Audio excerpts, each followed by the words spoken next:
It's news time. Information is power. The current, the news headline. Army will respond to Kanu after judgment. What I would do if elected President Tinubu? Following the order of the court that the leader of the indigenous people of Biafra, Nnamdi Kanu, be compensated with 1 billion naira for total violation of his fundamental human rights, counsel to the army, a story on Wednesday said that the military would respond after studying the judgment. 1 billion compensation to Nnamdi Kanu, saying that they would respond after that. Recall that Abia State High Court sitting in Umaya had ordered the Nigerian army to pay 1 billion naira compensation to the leader of the indigenous people of Biafra, Nnamdi Kanu, for invading his house in September 2017 during Operation Python Dance 2. Also, one of the presidential aspirants under the All Progressive Congress, Bola Ahmed Tinubu, has stated one of the things he would do if eventually elected as president come 2023. Tinubu has said that his administration will pay the West African Senior School Certificate examinations for Nigerian students no matter their backgrounds. He said this while addressing some women chieftains of the APC in a video published by Dïsgrãçë. He said that your children West African examinations fee will be paid by us, so that no one, no matter how poor, will be left behind. The former governor of Lagos State also stated his intention to stabilize the country, adding that he was in the race to break the shackles of poverty in the country. The immediate past National Secretary of the All Progressive Grand Alliance, APGA, Dr. Sonny Shinkafi, has alleged the former governor of Zamfara State, Abdulaziz Yari, had no authentic membership card of the All Progressive Congress APC. Shinkafi made the allegations on Wednesday in Abuja while interacting with journalists. He also used the opportunity to declare his intention to join the chairmanship race of the APC. Shinkafi insisted that Yari, who had indicated interest to contest for the position, was technically not a member of the ruling party. He said he was not in the race to whittle down the influence and chances of Yari, but maintained that his decision to boycott the revalidation and registration exercise had already disqualified him from the race.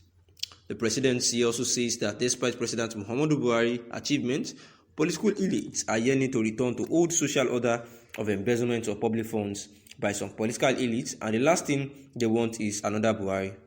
The last thing that they want is another Buhari, claimed Garba Shehu, the president's media aide, stated in a statement on Wednesday in Abuja, saying that Mr. Buhari and Vice President Yemi Osinbajo will actually complete 8 years in office by May 2023, and the latter is being promoted, by his supporters as a credible successor. His political benefactor, Bola Tinubu, has also declared his ambition to replace the incumbent president in 2023. So many of the elites of this country cannot wait for the president's second term in office to end, he explained. Buhari had told Southeast leader, who visited him some time ago, that he would consider releasing Nnamdi Kanu. However, during an interview of recent, he had actually said that he would not be able to check into that. Also, the Independent National Electoral Commission, INEC, has said that it was going to constitutionally bound to register qualified political associations as political parties, where the INEC National Commissioner and Chairman Information and Voter Education Committee, IVEC, Festus Okoye, said this in an interview with Daily Trust, saying that this is as he also said that 101 political associations have applied to the commission to be registered as political parties ahead of the 2023 general elections. The fight against the banditry, Ipob and Boko Haram. The Nigerian military troops alongside local vigilantes have, on several occasions, neutralized bandits, ISWAP terrorists in the northern part of Nigeria, and bombarded the camp of Ipob in the southeast Nigeria. Like the saying goes, if you cannot beat them, you join them. We read about terrorists surrendering and turning away from their evil ways after they felt overpowered by the machinery of the Nigerian military. The unleashing of Super Tucano fighter jets brought some terrorists and bandits down to their knees, and this is a feat that is worthy of mention. The story seems like a fairy tale, but we need to see the other side of the coin.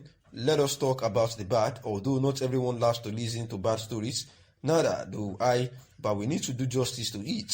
Nigerians won't forget so soon that a certain lady, Leah Sharibu, was abducted alongside other schoolgirls. Leah Sharibu is yet to be free by her abductors because she chose not to denounce her faith. It is over 3 years now, and the young lady is said to have given birth to 2 children while in captivity.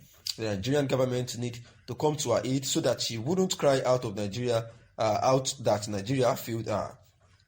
We cannot talk about the fight against insurgency without mentioning the security men who paid the ultimate price while serving their fatherland. It is so unfortunate that these brave men were burnt offerings to the gods of evil by this unscrupulous element.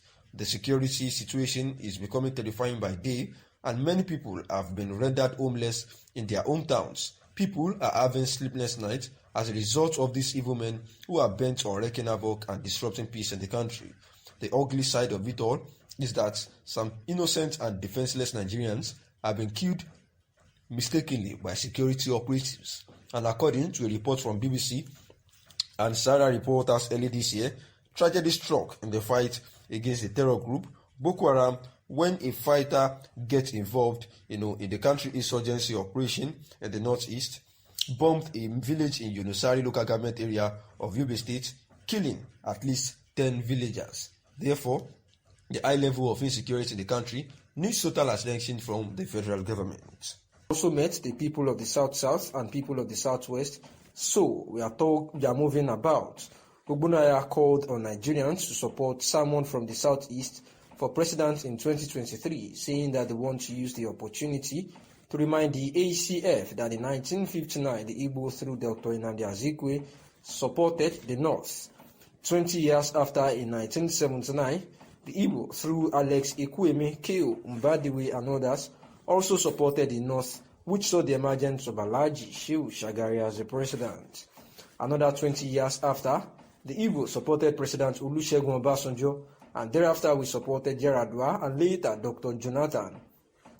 We have always been supporting others.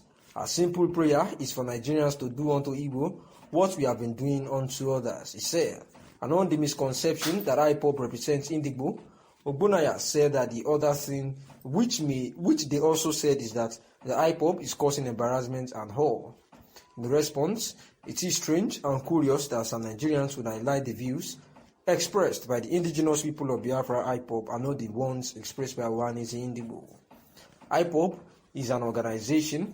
We have many organizations in Igbo land, saying that Nigerians should rather take the views of Ohaneze as representing the entire Igbo people, and says the nation captured the response through the ACF chief, Audu Ogbe, and also that of the spokesperson to the Ohaneze Indigbo via the chairman, who happens to make it clear that the IPOB does not represent the Southeast Ohaneze Indigbo.